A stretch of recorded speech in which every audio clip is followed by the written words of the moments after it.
Sveicināti! Strasbūras nedēļa noslēgusies, un šoreiz darba kārtībā tiešām plaša no lietotu transporta līdzekļu apsaimniekošanas un jauniem genomikas paņēmieniem līdz migrācijas kontrolei un tarifiem. Pastāstīšu par dažiem, manuprāt, svarīgākiem balsojumiem un diskusijām.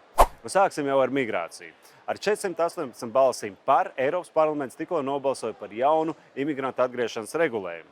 Šis regulas mērķis ir beidzot atraisīt rokas dalībvalstīm, lai tās varētu reāli un atbilstoši rīkoties ar migrantiem, kuriem ir dots rīkojums atstāt Eiropas Savienību.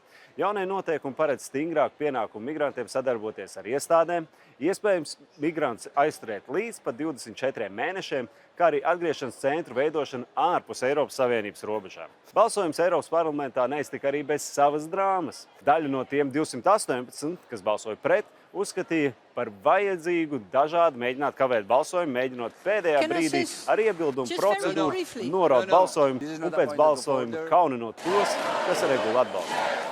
Šeit svarīgi ir piebilst, ka pilnīgi visi Latvijas Eiropas parlamenta deputāti no visa politiskā spektra balsoja par regulas pieņemšanu. Jo šī ir politika, kas sen bija vajadzīga pēc būtības. Atgriešanas lēmumu nozīmē, ka cilvēkiem Eiropa ir jāatstāj. Lēmumam par izraidīšanu jābūt izpildāmam, ne rekomendējošam, ne bezgalīgi apstrīdāmam.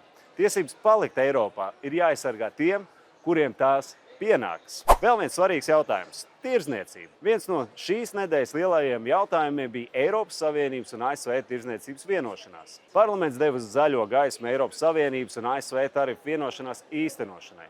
2 balsojumi, abos skaidrs vairāk. Tiek atcelta tarifa ASV rūpniecības precēm, piešķirta preferenciāla piekļuva ASV lauksaimniecības precēm un jūras produktiem. Bet šajās regulēs, ar ko apstiprina vienošanos, ir arī kas svarīgs, ko nevajag aizmirst. Parlaments nav vienkārši pateicis jā.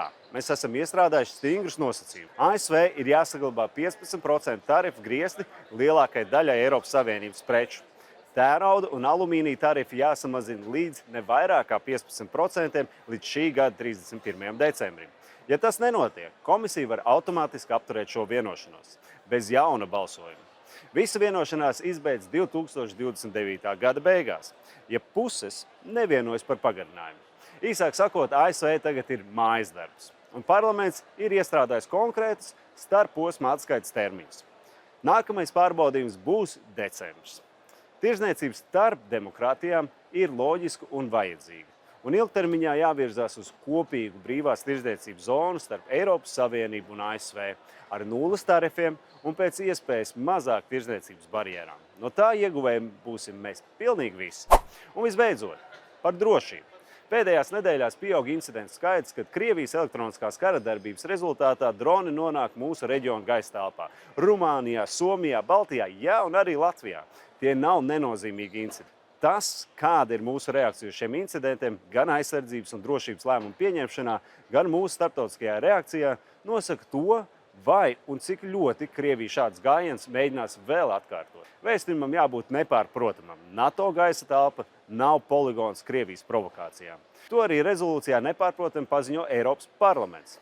Mēs runājam arī par Eiropas Savienības lomu tuvo austrumu miera centienos. Izskanējušās ziņas par ASV un Irānas saprašanās memorandu. Jebkurš solis, kas mazina plašāku kara risku, ir atbalstāms, bet velns slēpjas detaļās. Vienošanās tikai ar Irānu automātiski negarantēs reģionālu stabilitāti. Mēs arī nedrīkstam pieļaut, ka Hezbollah, Hamas un citi teroristiskas grupējumi izmanto diplomātiju kā aizsagu, lai pārgrupētos un atjaunotu spēkus. Un Eiropai šajā reģionā ir intereses. Esam pamatīgi finansiāli cietuši šajos mēnešos, tāpēc šī saprašanās memoranda saturs un tālākie notikumi reģionā ir kritiski svarīgi arī mūsu interesēm. Šoreiz tas arī viss. Paldies, ka skatījāties. Tiekamies nākamreiz.